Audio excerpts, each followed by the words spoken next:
So that's going to start with the next portion of the breakdown, which we're going to, so we've separated the hind quarters. Now it's on to the front quarters. And once again, we are going to just use a knife. So I'm going to go ahead and show you how to break these front shoulders off without the use of a saw.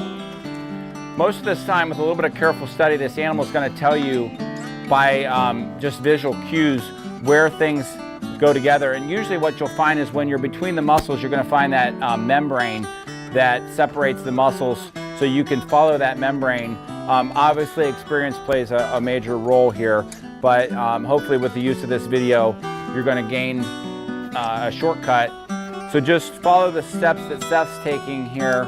As you can see, I make little cuts, and then the muscle piece, it pretty much just pulls right out. And we do like doing this on the table because you can use that leverage. Obviously the weight of the carcass, you can use it, and he can pull up, so he's applying pressure to that leg as he's using his knife. Two things that you're going to learn in processing are pressure or leverage, and then angles. It's just about finding the correct angle, making sure you're in the right spot, and then just using the leverage to gain the right pressure to take stuff apart. So as you can see here, this is where the shoulder blade is. So inside here is where the bone's located. There's a knuckle here and a knuckle here. So what we're going to do is in the next video series show you, like we do, like we're going to with the hindquarters, how to break down the shoulders as well. So the next thing we're going to go over is a deer shoulder. We're going to talk about a few things we can get out of here. Obviously, we can trim this out and we can use it for our grindings. I'm going to show you a couple little hidden secrets in here that you might not know about. First of all, located right on the top of this shoulder, right against the neck, in this little piece of fat, we have another gland. So you can imagine seeing this on the deer, right on the top of its shoulder, on the inside, right at the top of the shoulder blade, there is a gland that you're going to want to remove. So we're going to go ahead and discard that gland. And then just getting started, I like to just get this knuckle popped first and separate the shoulder blade from the rest of the shank portion. This portion right here, a little bit of it may be able to be used for some jerky or some stew meat or something like that, but today's application, we are going to trim it out for our further grinding. So while Scott works on that, I'm going to go ahead and get started on the rest of this. So as I trim this meat off the top of this, or actually the bottom of the shoulder blade, you can see that it exposes that bone. Flipping that piece over, and you could certainly cut this in half and use it for a roast or something like that. Today, we're going to do something a little bit different. So this is called the top blade steak, or otherwise known as a flat iron.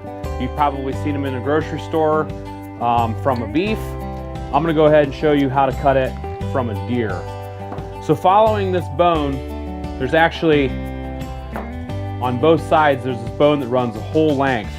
And if you cut on, you can cut on both sides if you'd like, but if you cut on this side, it's going to be the wider portion. You can pull this flat iron right out of here.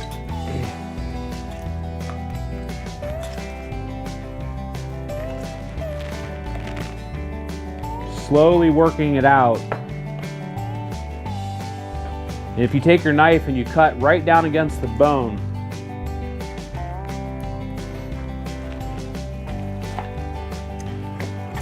you can remove that whole muscle, which used to be located right here. You can just pull that whole thing right out. The rest of this we would use for maybe some stew meat.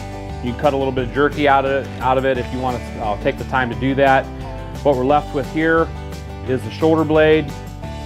You can see the wider portion is where that top blade steak's located that we're going to finish out for the flat iron. So we just start trimming here.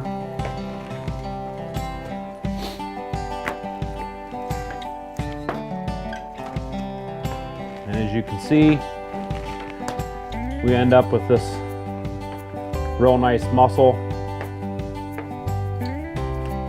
This piece, this top blade piece. So we have a real nice muscle on this side and a real nice muscle on that side. We do have to separate the two.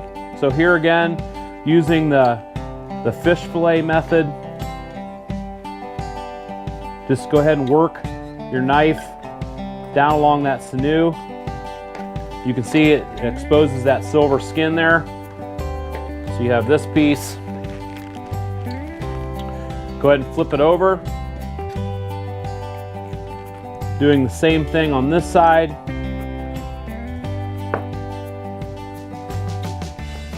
Slowly working your knife down that silver skin, exposing this piece.